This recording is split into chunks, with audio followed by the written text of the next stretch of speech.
días, buenas tardes a todos en función de el lugar del globo desde el que seguís esta webinar. Bienvenidos a esta sesión de presentación de análisis y rehabilitación de cimentaciones, presentación del módulo homónimo de nuestro máster en Patología e Intervención en Edificación. Para presentar un poco este tema, vamos lo primero de todo a empezar por plantear conceptos fundamentales, conceptos que vamos a ir manejando a lo largo que manejaríais a lo largo del máster, una vez os hubierais convertido, sobre todo a la finalización del mismo, en expertos en la materia. Conceptos que nosotros manejamos a lo largo de todo el máster, porque es verdad que es fundamental para hablar de conservación, de reparación o refuerzo de estructuras, pues conocer evidentemente las lesiones más comunes y las causas que producen esas lesiones, para que de esta manera nosotros como técnicos podamos realizar lo que los médicos llamarían la diagnosis estructural, es decir, conocer cuál es el verdadero mal para así proponer la solución más acertada al problema que se nos plantea. En la mayoría de los casos, pues es posible optar por varias soluciones, de modo que ahí estaría vuestro criterio técnico para elegir cuál es la solución más conveniente, vuestro criterio técnico para elegir cuál es la solución más adecuada o, claro está, vuestro criterio técnico en función de los condicionantes, porque claro, a veces la solución no es la que realmente nosotros desearíamos o creemos que sería mejor de todas, sino que muchas veces nuestra solución viene condicionada por la economía, la necesidad de mayores garantías, la escasez o limitación de recursos, la limitación de medios auxiliares, etcétera. Pero bueno, con todo y con eso, para empezar a exponer terminología, hay una cosa sobre la que yo insisto mucho, y es que hay que empezar por quitarse de la cabeza un error fundamental en el que todos, conste, en tono el mea culpa, yo el primero, doctor en la materia, incurrimos con frecuencia. Es la utilización del término patología y, por supuesto, por ende, la expresión patología estructural. Realmente todo tiene su origen en un símil, pues el término patología se ha venido empleando habitualmente en cuestiones de rehabilitación, tanto de obra civil como de edificación, cuando se asimilaban determinadas denominaciones empleadas en medicina, y estas denominaciones, estas terminologías, eran extrapoladas al ámbito técnico, al ámbito constructivo.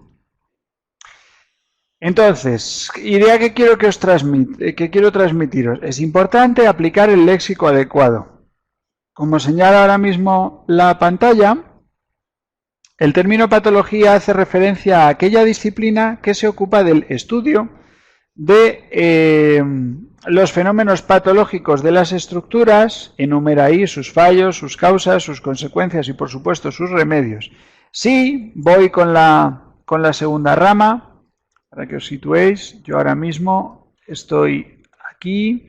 Si nosotros, por ejemplo, habláramos de patología del hormigón armado, pues estaríamos hablando de aquella parte de esa disciplina anteriormente referida que centra su estudio en los fenómenos patológicos de elementos de hormigón armado, como son pues los que se enumeran ahí: agresiones físico-químicas, corrosión, incendio, fuego, mermas mecánicas, deformaciones inadmisibles, etcétera, etcétera, etcétera. Bien, como colofón, y es aquí donde en gran medida se justifica la incorrección terminológica a la que estoy aludiendo, no es correcto decir que una estructura o un elemento estructural, como puede ser un componente de la cimentación, tenga patologías, porque una estructura o un elemento estructural no tiene patologías. Al igual que un enfermo no tiene medicinas, ni un terreno tiene geologías, como os dice ahí. Las anomalías que presenta una estructura pueden ser fallos que derivarán de defectos o de daños, como vamos a ver a continuación y veríais con muchísima más profusión en nuestro máster. Entonces, por favor, futuros técnicos, no olviden ustedes esto. La inmensa mayoría de las personas, incluso técnicos especializados, emplea el léxico de una forma incorrecta. La patología es la ciencia o la disciplina que se encarga del estudio de los problemas o de los defectos que afectan a las estructuras. Cualquier manifestación observable que denote un deterioro no es una patología. Es, como veremos a continuación, o como veréis con más profusión en el máster, pues una anomalía, una lesión, pero nunca una patología, porque la patología es una disciplina. ¿De acuerdo? Bien, dicho esto, una vez ya tenemos claro que toda lesión o toda perturbación que presente una estructura constituirá una anomalía y no una patología, procedemos a clasificar. Dentro de la gran cantidad de anomalías podemos distinguir fundamentalmente dos tipos. Por un lado tendríamos las anomalías tolerables y por otro lado tendríamos las anomalías intolerables. Las anomalías tolerables, como su propio nombre indica, son anomalías que se puede considerar que son aceptables. ¿Por qué? Pues porque no constituyen un riesgo, no precisan de ningún tipo de actuación. No obstante, si se quieren subsanar, requerirán de una inversión de carácter extraordinario que, por supuesto, redundará en un incremento de la vida útil de la estructura. Por su parte, las anomalías intolerables son directamente fallos estructurales, fallos que, según que esta anomalía se haya producido durante el proceso constructivo o durante la explotación de la estructura, será un defecto o será un daño. En algunas partes, en el español de algunas zonas, en la industria textil, cuando se dice que una prenda trae algún defecto, es porque lo que trae es de fábrica y no es algo que se le ha ocasionado como consecuencia de un tratamiento posterior, un lavado inadecuado o una conservación indebida, que es lo que sería un daño, ¿vale? Bueno, cada día son más frecuentes las intervenciones, o mejor dicho, las situaciones en las que resulta necesario intervenir sobre estructuras ya construidas a fin de verificar, a fin de mantener, a fin de restituir o incluso a fin de mejorar su capacidad resistente y eventualmente también sus condiciones de servicio a lo largo de un periodo de tiempo determinado, periodo de tiempo que generalmente es coincidente con la vida útil prevista. Por favor, entendamos por intervención cualquier actuación física sobre una estructura para su diagnóstico, restauración, rehabilitación o reparación. De esta manera, nosotros podemos distinguir las intervenciones que están recogidas ahora mismo en la pantalla. Tendríamos por un lado las protecciones. Quizás fuera más correcto hablar de protecciones y mantenimiento, ya que por mantenimiento se puede entender el conjunto de actuaciones de reducido alcance que, siendo a menudo de índole preventiva, tienden a corregir errores detectados y a evitar que estos errores puedan llegar a cuestionar la seguridad de la estructura. Por su parte, por protección se entiende toda operación de resguardo que busca salvaguardar, es que no quiero repetir la palabra proteger, pero salvaguardar en la estructura o el elemento estructural frente a ataques químicos, ataques físicos o ataques mecánicos para de esta manera garantizar su vida útil. Segunda línea, reparación. La reparación consiste básicamente en la restitución de los niveles originales de seguridad de la estructura, especialmente cuando estos se han reducido de forma considerable por alguna causa. Es decir, yo decido reparar cuando previamente ha habido un daño de cierta entidad.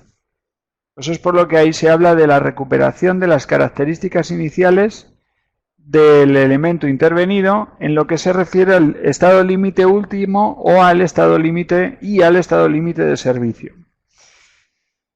Insisto, es muy importante que tengamos claro esto. Parece una perogrullada, pero es cierto. Cuando yo acometo una reparación es porque previamente ha habido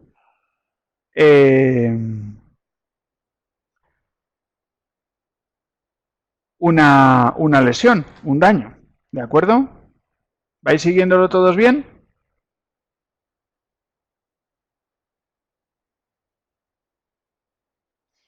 Bueno, nos quedaría por último el refuerzo.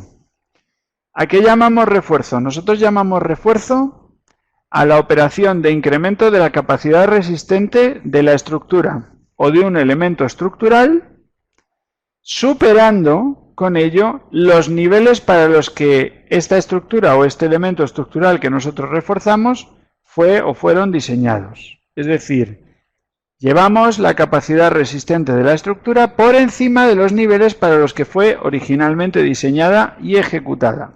Ojo, porque una de las grandes diferencias entre una reparación y un refuerzo es que os he dicho que la reparación implica sí o sí la existencia previa de un daño, mientras que el refuerzo no implica necesariamente la existencia de un daño. Solo un matiz, una observación. Aunque no aparece contemplada en el esquema de la pantalla, existe otra operación que hay que tener presente, que es la sustitución. Es verdad que la sustitución es, desde el punto de vista ingenieril, un fracaso. Desde el punto de vista técnico es un desastre. Pero hay que tenerla en cuenta. ¿En qué consiste la sustitución? La sustitución básicamente consiste en la demolición y posterior ejecución de un elemento o parte de la estructura. ¿Cuándo se acomete una sustitución? Normalmente una sustitución se acomete cuando el nivel de daño o las necesidades de reparación son tales que hacen difícil, por no decir imposible, las operaciones de reparación o de refuerzo de la misma. ¿De acuerdo? Bien. Si seguimos avanzando, en esta imagen podéis ver una distribución de fallos según la etapa del proceso constructivo en la cual el fallo se ha producido. Quiero llamar la atención porque los datos son bastante elocuentes, hablan por sí solos. Ejecución 35%, proyectos 40%. Ejecución y proyectos suman el 75% de los fallos estructurales, es decir, 3 de cada 4. De manera que dejan solo el 25% restante, 1 de cada 4, a materiales y a uso y mantenimiento. No os preocupéis porque enseguida vamos a analizar cada uno de los casos por separado. Sí, que entiendo que sí, la inmensa mayoría de los que me estáis escuchando sois técnicos. Seguro que actualmente, si desarrolláis vuestra actividad profesional en el gremio, o la habéis desarrollado en los últimos años, pues probablemente habéis podido asistir a una situación, a un fenómeno muy curioso y al mismo tiempo muy paradójico, que es como cuanto más avanzada está siendo la tecnología, pues más malos, peores, están siendo peor está siendo la calidad de los proyectos y consecuentemente pues mayores están siendo las indefiniciones, mayor por tanto está siendo también la falta de detalle, ¿vale? No sé si es algo en lo que vosotros habéis podido reparar. Bien, antes mencionábamos los 4 grandes grupos: proyecto, materiales, ejecución y uso y mantenimiento, para analizarlos desde una óptica puramente estadística. Y aquí los presentamos con los ejemplos más significativos de cada uno de los grupos. Simplemente que nos vaya sonando,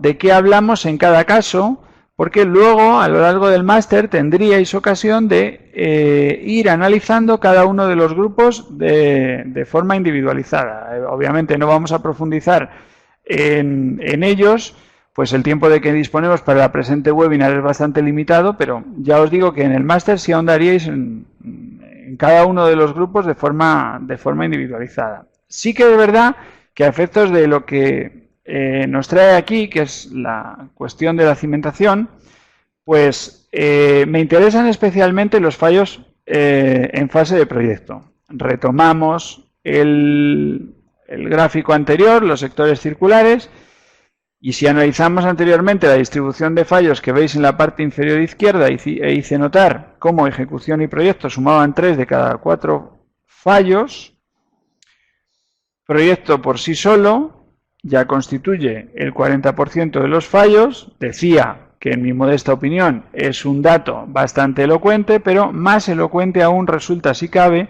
analizar con detalle las causas de fallo debidas a errores durante la etapa de proyecto, porque nos arrojan la gráfica que tenéis a la derecha. Gráfica que es aún más elocuente si cabe. Errores de cálculo, 3%, materiales inadecuados, 5%, concepción general, 14%, falta de detalles constructivos, 78%. ¿Qué nos quiere decir esto? Esto lo que nos quiere decir claramente es que el detalle constructivo es esencial en un proyecto de estructuras y, por supuesto, también en lo que respecta a la cimentación. De ahí que un error en los detalles constructivos, bien sea por acción, bien sea por omisión, tenga tantas y tan relevantes consecuencias. Los errores de concepción, aunque no son cuantitativamente tan abundantes, suelen tener consecuencias de gravedad. Esto, que no deja de ser una introducción, ha de servirles a ustedes para que tomen conciencia del ámbito en el que nos movemos y de lo importante que es tener técnicos debidamente formados para poder responder a las necesidades que se tienen en este ámbito y en este sector.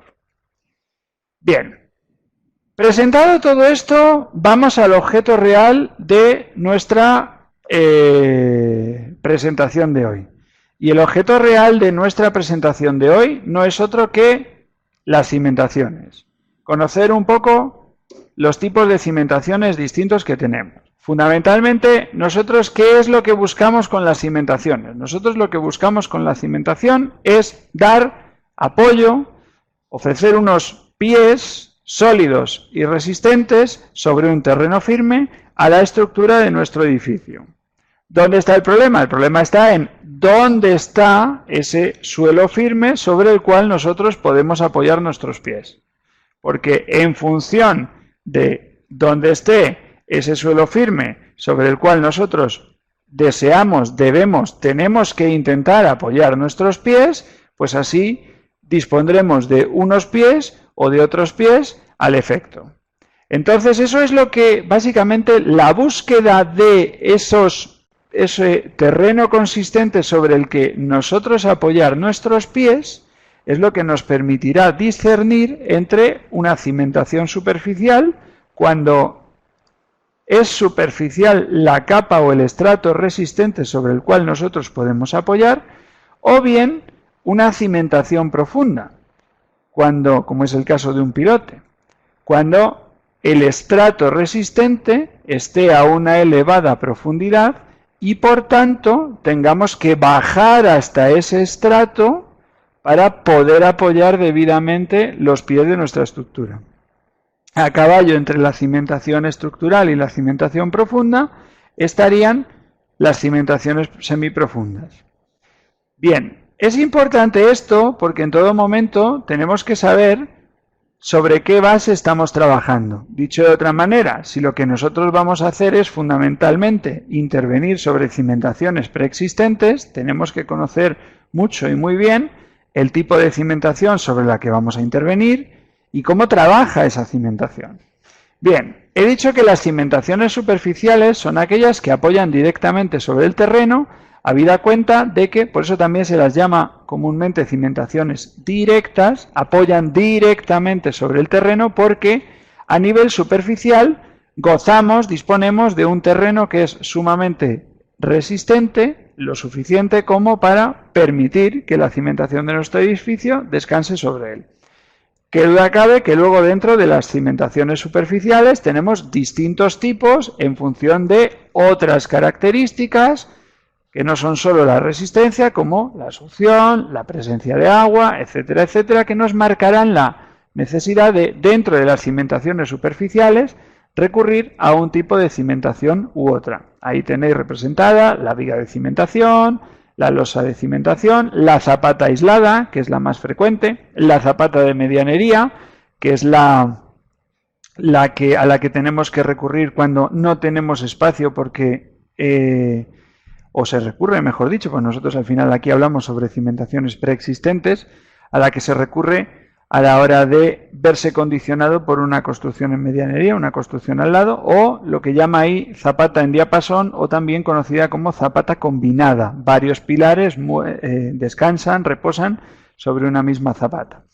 Frente a las cimentaciones superficiales, tenemos las cimentaciones profundas, que básicamente lo que hacen es bajar hasta las profundidades en las cuales se encuentra ese estrato resistente, y aunque en el máster veríais claramente que no es del todo cierto que el pilote únicamente apoye sobre el estrato resistente, sino que también aprovecha lo que se llama la resistencia por fuste, es decir, el rozamiento con el terreno que atraviesa hasta alcanzar el punto de apoyo, la resistencia a arrancarse. Es cierto que al final nosotros, en función de la ubicación del terreno, de la ubicación, mejor dicho, de ese estrato más resistente, necesitaremos recurrir a pilotes más o menos profundos, a pilotes de distintas características. Pilotes prefabricados que en el caso particular de España se utilizan bastante poco, o bien pilotes in situ que se utilizan con mucha más frecuencia. A caballo, decía, entre las cimentaciones profundas y las cimentaciones superficiales estarían, como ya mencioné, los pozos de cimentación, que son una solución intermedia y que son los que aparecen representados ahí.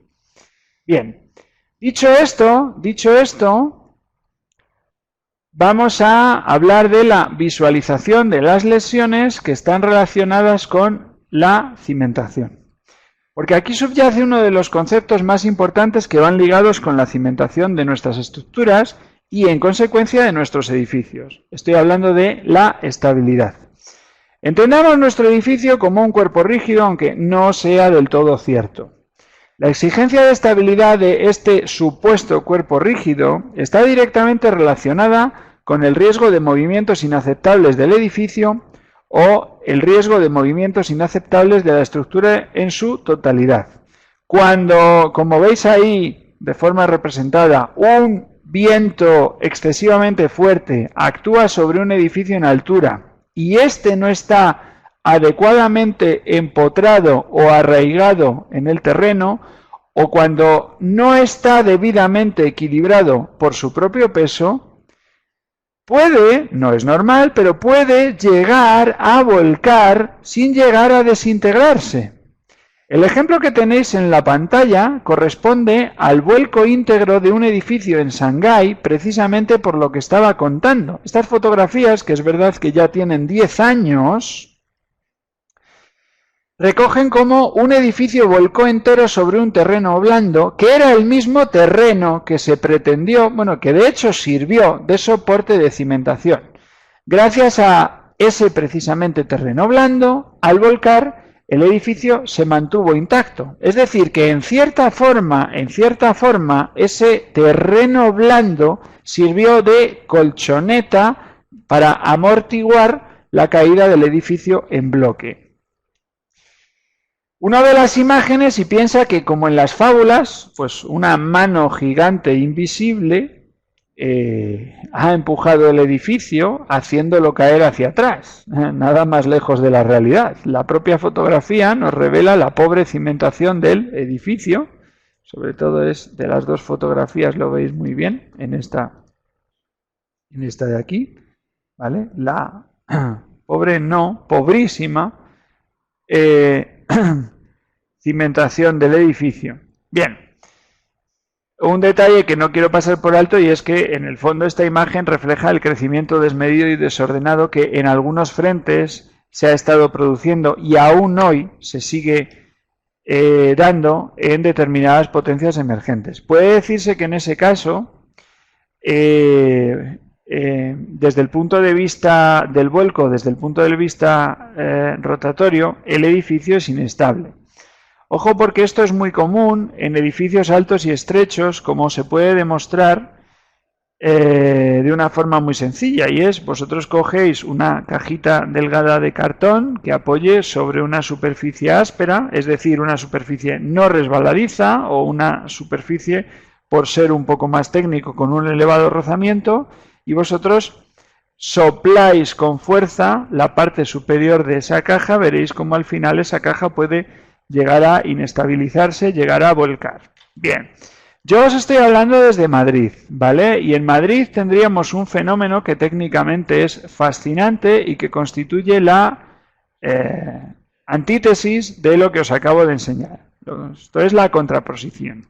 Las Torres Quíos, que conforman en Madrid la Puerta de Europa. Se trata de dos torres gemelas que fueron inauguradas hace casi 25 años, en el año 1996. Las torres son de cristal, granito y metal y son, como veis en la fotografía inferior izquierda, inversamente simétricas. ¿Qué es lo más interesante de ellas? Pues sin duda alguna lo más interesante de ellas es su inclinación. Su inclinación de 15 grados aproximadamente con respecto a la vertical. ¿Por qué hablo aquí de ellas? Bueno, pues hablo de ellas porque realmente fueron los primeros edificios en altura. No me atrevo a llegar a hablar de rascacielos, aunque sí que se podría, y de hecho mucha literatura lo hace, pero fueron los primeros edificios en altura inclinados que se edificaron en el mundo. Y lo hicieron con una altura de casi 120 metros, 26 plantas. ¿Cómo se resolvió en este caso la inclinación? Pues la inclinación, desde el punto de vista estructural, se resolvió de una manera muy interesante, al mismo tiempo que singular. Se resolvió mediante acero estructural. Acero estructural unido a un núcleo rígido, una caja prismática de hormigón armado que albergaba y alberga las escaleras y los ascensores, de manera que, para contrarrestar el empuje de los pisos hacia el lado inclinado, se estableció un sistema de cables que unía la parte alta del edificio con un contrapeso subterráneo de hormigón que estaba ubicado en el lado opuesto. Es decir, básicamente lo que se hizo fue, evidentemente con la ayuda de un tirante, pero establecer un contrapeso que contrarrestara el momento de vuelco que, lógicamente, una estructura inclinada como esta debería de tener. Claro, hablar de edificios inclinados o hablar de inclinación voluntaria, inevitablemente, nos tiene que llevar a hablar de la reina de reinas, ¿vale? Que si hablamos de inclinación voluntaria, pues el ejemplo más célebre sin duda es el que todos conocéis y el que ahora mismo todos tenéis en pantalla: la torre del campanario de la Catedral de Pisa en la Toscana italiana. Ya que hablamos del riesgo de la inestabilidad rotatoria, aquí tenéis uno de los ejemplos más expresivos, más fehacientes del peligro de la inestabilidad rotatoria cuando un edificio no está del todo bien equilibrado y a su vez apoya sobre un suelo o sobre un terreno cuya resistencia no es uniforme.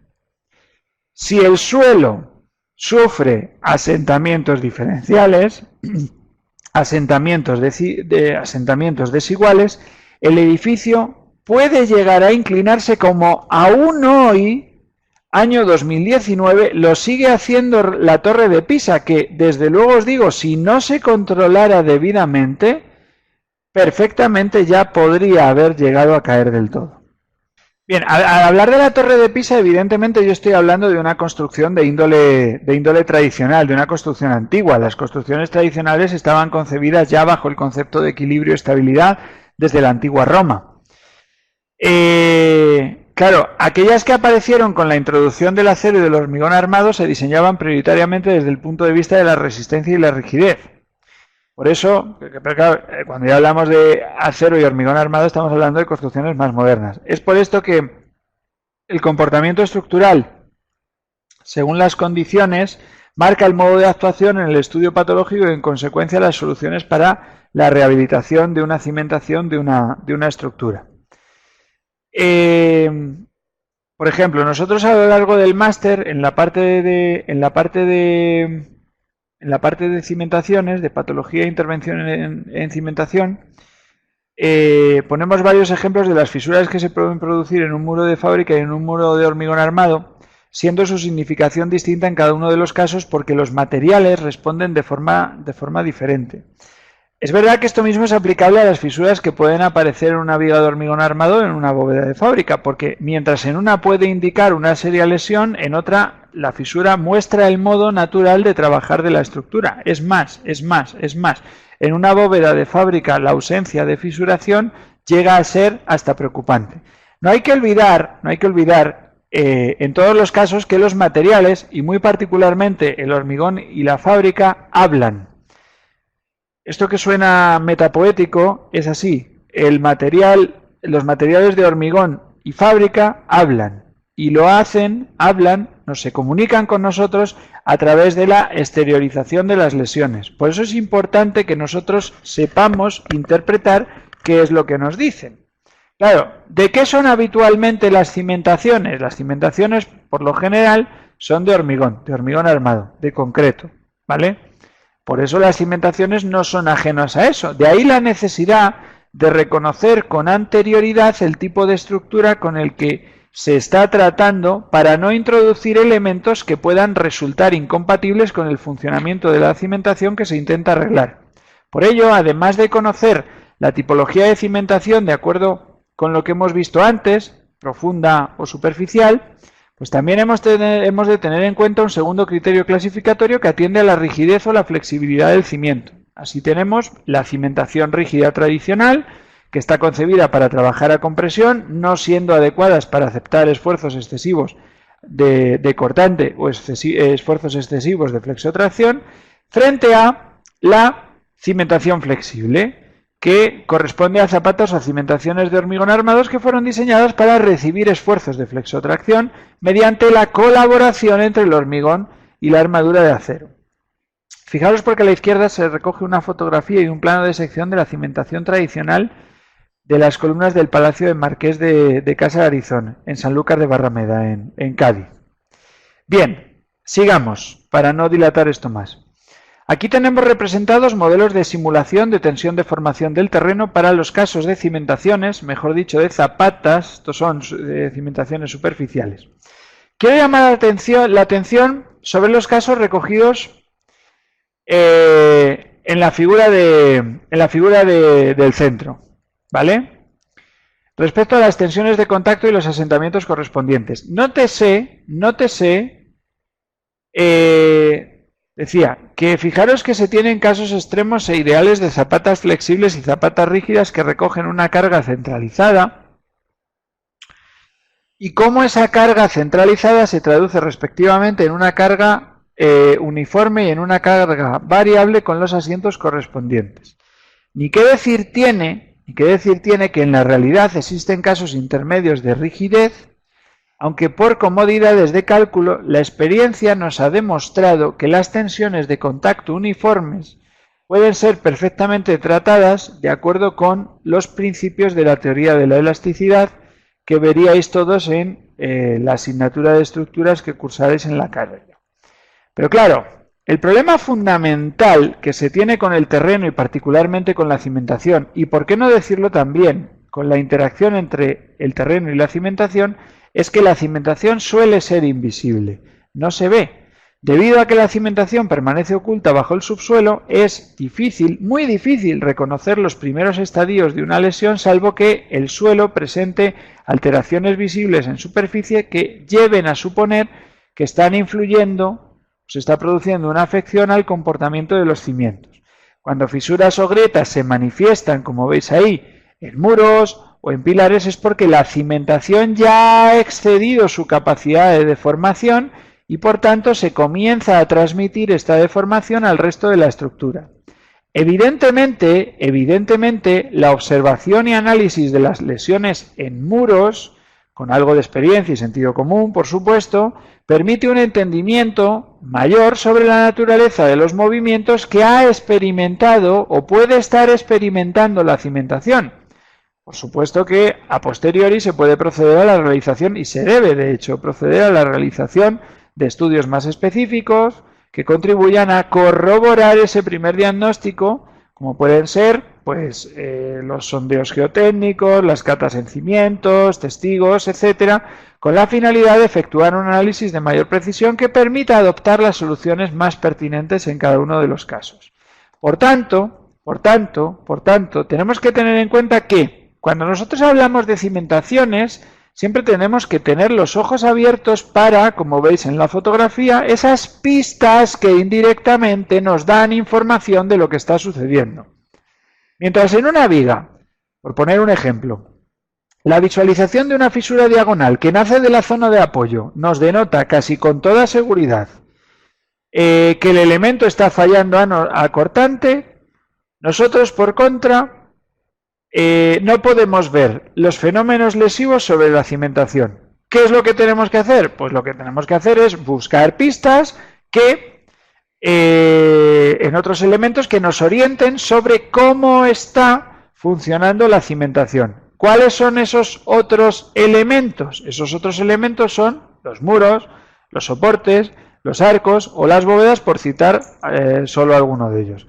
Hay que pensar, eso sí, que cualquier material posee un grado de rigidez que le permite absorber una serie de esfuerzos, deformándose hasta alcanzar su límite resistente, más allá del cual tenderá a mostrar una lesión. Por ejemplo, un caso que me viene ahora a la mente.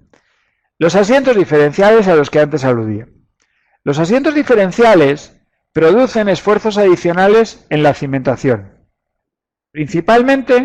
Fundamentalmente, en las cimentaciones tradicionales, que son cimentaciones que trabajan a compresión porque fueron pensadas para exclusivamente trabajar a compresión.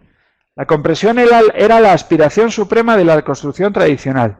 ¿Qué es lo que llega a provocar este tipo de situación? ¿El asentamiento diferencial en una cimentación pensada para trabajar a compresión? Claramente, lo que provoca son grietas. Sobre todo no os debéis de olvidar de una cosa.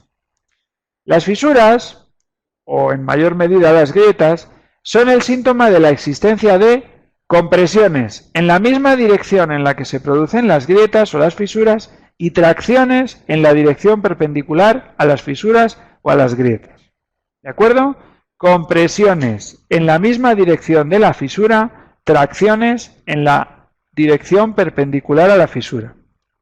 Bien, el terreno bajo las zapatas, como todo sólido, se acorta al comprimirse. Las zapatas van aumentando su carga conforme el edificio se va construyendo y en buena medida el terreno asienta aproximadamente al mismo ritmo. ¿Qué ocurre? Que es imposible que los asientos de cada una de las zapatas sean iguales en todo instante y en todo momento. ¿Por qué? Pues porque no puede haber un ajuste exacto de carga a superficie de zapatas con la misma presión. El asiento es mayor en las más grandes, el terreno no es además exactamente homogéneo. Ojalá y el terreno fuera homogéneo e isótropo, nos simplificaría muchísimo las cosas. Y además los intervalos entre zapatas no son nunca exactamente iguales. Además la carga, de hecho, que va apareciendo no aumenta la de las zapatas de forma sincronizada. ¿El resultado cuál es? Pues que durante el proceso de construcción esta diferencia entre zapata y zapata es necesariamente pequeña. Sus efectos se van amortiguando conforme se va, aunque esté mal dicha la palabra, renivelando cada una de las plantas y aplomando cada tanda de los pilares, de los soportes. Y además se remata con la incorporación de tabiques, revestimientos y acabados. Pero ¿qué ocurre? Que al acabar la obra se sigue produciendo de forma natural una, en general, leve deformación diferida que, tal como procedemos habitualmente en los cálculos de cimentación, suele resultar inofensiva. Pero claro, siempre está el denostado fenómeno del asiento diferencial que se manifiesta tras la puesta en uso del edificio, mediante el cual pues una o varias zapatas, como veis en la representación de la izquierda, acusan un descenso o un asiento diferente con respecto a la de su entorno, que se transforma en fenómenos lesivos como los que están representados ahí. El caso lesivo más claro, más expresivo de asiento diferencial es el fallo de una única zapata por lavado del terreno que hay debajo o por la existencia o aparición de una oquedad, de una sima a poca profundidad debajo de ella.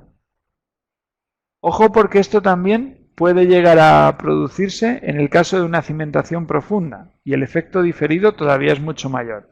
Claro, si la modificación de las solicitaciones por diferencia de asiento es pequeña, el coeficiente de seguridad de los elementos estructurales también lo será. En todo caso, tenéis que pensar una cosa. En caso de asiento es importante detectar si se ha tratado de un movimiento repentino que se ha detenido o si éste se sigue produciendo. Si el fenómeno se estabiliza y no ha habido alteraciones geométricas importantes, alteraciones de nivel, desplomes, basta con que reparemos las fisuras y punto. Ahora bien, si el fenómeno prosigue, es decir, es imparable, puede llegar a tener consecuencias desastrosas, ¿vale? Ahí tenéis representados unas variaciones experimentadas en la ley de momentos como consecuencia de la producción de asientos diferenciales y cuál es la ley de momentos que nosotros aplicamos de cara a la subsanación de la deficiencia presentada. Esto todo se vería con muchísima más profusión en el máster. Bien, vamos con los muros como chivatos de la presencia o existencia de lesiones en la cimentación.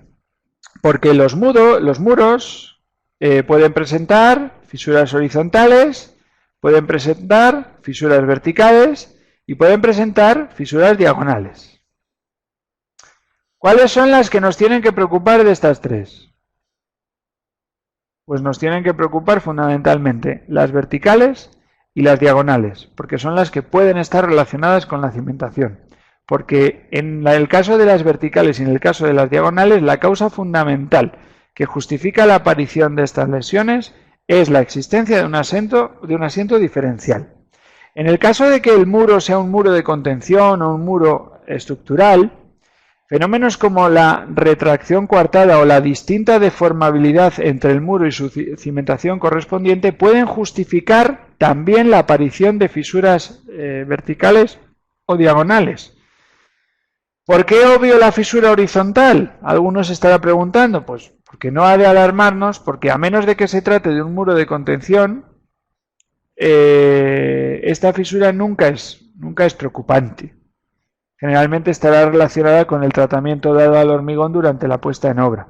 Y aun incluso en el caso de un muro de contención, aunque esta fisura aparezca en este elemento, tal lesión no es achacable a la cimentación, sino al propio elemento estructural que debe de estar indebidamente dimensionado frente al fenómeno de flexión.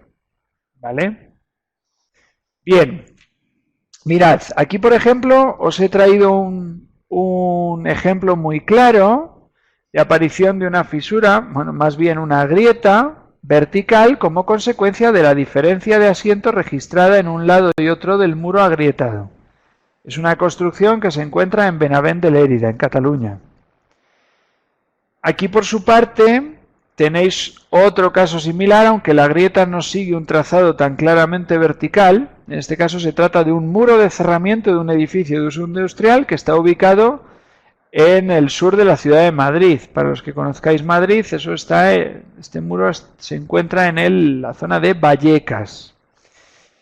Y aquí, en cambio, se tienen fisuras diagonales. No sé si las veis bien. Fijaros sobre todo en las zonas de alrededor de las ventanas, ¿vale? Porque son fisuras diagonales que nacen de los huecos del muro de cerramiento. ¿Las veis? Aquí, por ejemplo, ¿sí se ven? Esta, por ejemplo, ¿vale? O esta de aquí, ¿vale? Fisuras diagonales que son igualmente consecuencia del fenómeno que he estado exponiendo con anterioridad. Bueno, al igual que ocurre con los muros, Los arcos y las bóvedas también nos pueden dar mucha información respecto al funcionamiento de la cimentación. Así, en arcos y bóvedas se pueden encontrar también fisuras longitudinales, fisuras transversales, fisuras oblicuas y fisuras longitudinales en el canto. De todas ellas, las que pueden denotar un inadecuado funcionamiento de la cimentación son las fisuras transversales y las fisuras oblicuas, ¿vale? La fisura longitudinal en canto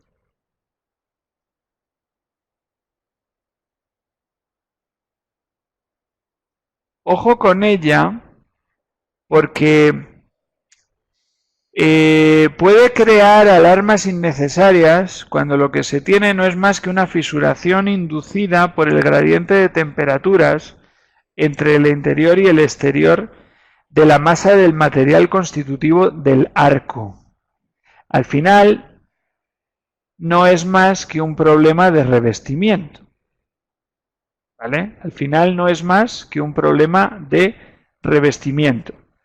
Lo mismo, aquí por ejemplo tenéis un fenómeno de fisura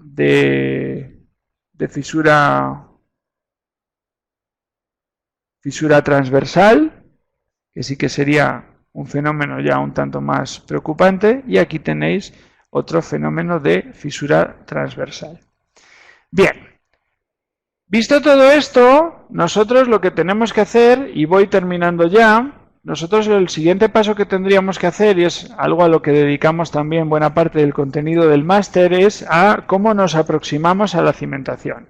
Nosotros decidiremos una campaña de auscultación de las cimentaciones en función de las características de los daños, de los fenómenos lesivos que nosotros nos encontremos o creemos que nos podemos encontrar o que nosotros directamente estemos viendo. La campaña geotécnica estará orientada a intentar dar forma a lo que precisamente estamos viendo. O dicho de otra manera, la campaña geotécnica estará orientada a intentar constatar si lo que nosotros estamos viendo se corresponde o no se corresponde con lo que creemos e intuimos que puede haber ocurrido. Dentro de ello, varios de los procesos que tenemos que llevar a cabo o se pueden llevar a cabo son las catas de cimentaciones, ¿vale? Observación o intento de observación directa, total o parcial de elementos de cimentación, aspecto con el que hay que tener sumo cuidado para minimizar la afección y en consecuencia los daños a los fenómenos, a los elementos de cimentación existente. El siguiente fenómeno sería el levantamiento de los daños, algo tan sencillo como la elaboración de un plano de alzado con la ubicación de todas y cada una de las lesiones observables nos puede ser muy útil de cara a interpretar los mismos y a vincular o no vincular los mismos respecto a una hipotética lesión que pueda sufrir la cimentación. Por supuesto, también está la medición de deformaciones a través de un fisurómetro, inclinómetro o el método más tradicional que es un testigo. Claro, por favor, yo siempre digo lo mismo, tengamos cuidado con los testigos. Fijaros, aquí nosotros tenemos unos testigos valiosísimos, alguno de los cuales nos está poniendo encima de la mesa la existencia de un daño de cierta importancia, pero estos testigos, que son muy valiosos, realmente no nos dan una gran información. ¿Por qué? Nos dicen que aquí sí que está habiendo un movimiento, pero no nos dicen cuándo se han instalado esos testigos. Nos falta un dato cronológico de suma importancia.